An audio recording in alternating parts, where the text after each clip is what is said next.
Cara, quanto vai custar minha obra? Não sei. Brincadeira. Claro que depende de um projeto para o outro, mas a gente consegue estimar. Seja por orientação de um profissional, arquiteto ou engenheiro, ou seja você mesmo que é curioso, vai lá no Google e digita, pega esse CUB, que é o custo unitário básico da construção, tem 3 padrões de referência e ele se diferencia de uma região para outra, digita lá, Sinduscom, seu estado, CUB, e você vai ter a referência aí da sua região para o custo no padrão baixo, médio e alto por metro quadrado de construções residenciais, um pavimento, por exemplo.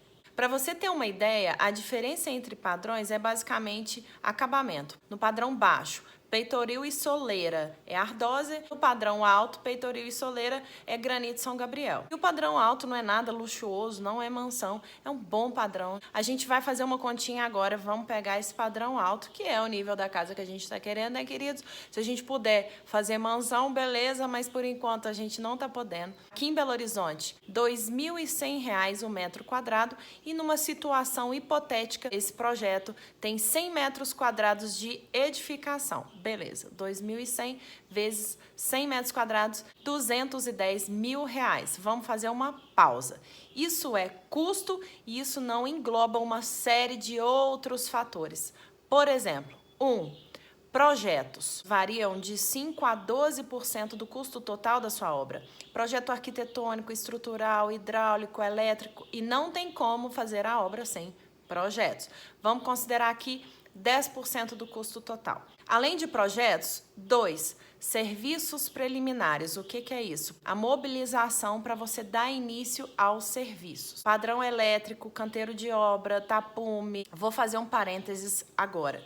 Dependendo do seu terreno, você tem uma regularização, um paisagismo, muramento, ou você tem corte, aterro, contenção, muro de arrimo, gabião e etc.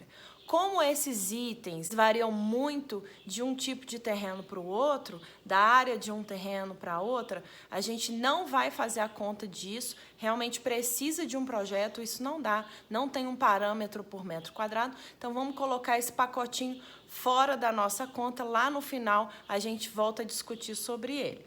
Então, 1 foi projeto, 2, serviços preliminares, 3, fundações, que variam entre 3% e 7%. O custo da fundação, gente, não está no CUB, por quê? Porque depende do seu terreno, depende se é um solo mole, um solo arenoso, um solo rochoso, argila e do seu projeto. Então, o custo com fundação não está no CUB, ele vai depender dessas características, desses detalhes. Mas vamos considerar 5% do custo total da sua obra com fundação. A edificação já está calculada e 4, a gente tem desmobilização, limpeza final, retoques, etc. Vamos considerar aqui 2%. Colocando isso tudo nessa equaçãozinha, no fim das contas, o nosso X vale R$ 262.500. Mas não para por aqui, porque a gente está falando de custo. Cadê o BDI, minha gente? Como assim BDI, Marília? O que é BDI? Calma. Essa empresa precisa recolher e pagar impostos, tributos, PIS, COFINS, ISS, tem o lucro dela. Mesmo que você contrate o seu Zé da Esquina, lá no final você vai ter que pagar essa conta, porque a Receita Federal vai pedir os seus comprovantes de recolhimento do INSS, você não vai ter. Por que ela te pede isso? Sem isso, você não averba o seu imóvel e não tira o ABITS. Além do INSS, a prefeitura vai te cobrar o ISS, enfim. Não tem como escapar disso, e se você ainda assim resolver teimar, além de pagar esses impostos, você vai ter que pagar uma conta cara, com retrabalho, desperdícios. Não vou nem entrar nesse mérito, tá bom? Então vamos lá. Nessa situação hipotética, você vai contratar uma pequena construtora. O BDI mínimo que a gente vai considerar aqui, para você não assustar muito com a conta, é 25%. Então, vamos pegar os 262.500, multiplicar por 1,25 e a gente tem aqui no final um número que já está passando bastante dos R$ 300 mil.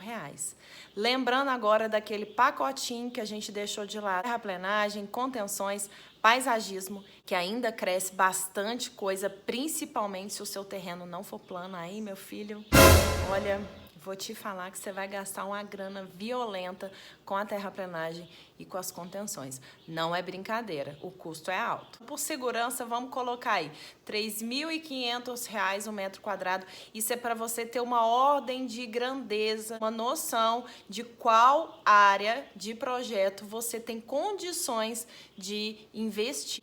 Marília, o custo das obras em Light to Frame em comparação com sistemas tradicionais é maior ou menor? Considera igual. A gente, em muitos casos, consegue, inclusive, fazer economias, mas, por segurança, considera o mesmo custo. Agora, com o diferencial que vocês já sabem, eu não vou repetir, de todas as vantagens que a gente tem. Do prazo muito menor, a qualidade muito maior, desempenho térmico e acústico também, mas não faremos aqui propaganda de Light to Frame. O assunto foi custo e eu espero ter esclarecido esse tabu para você, tá bom? Beijo!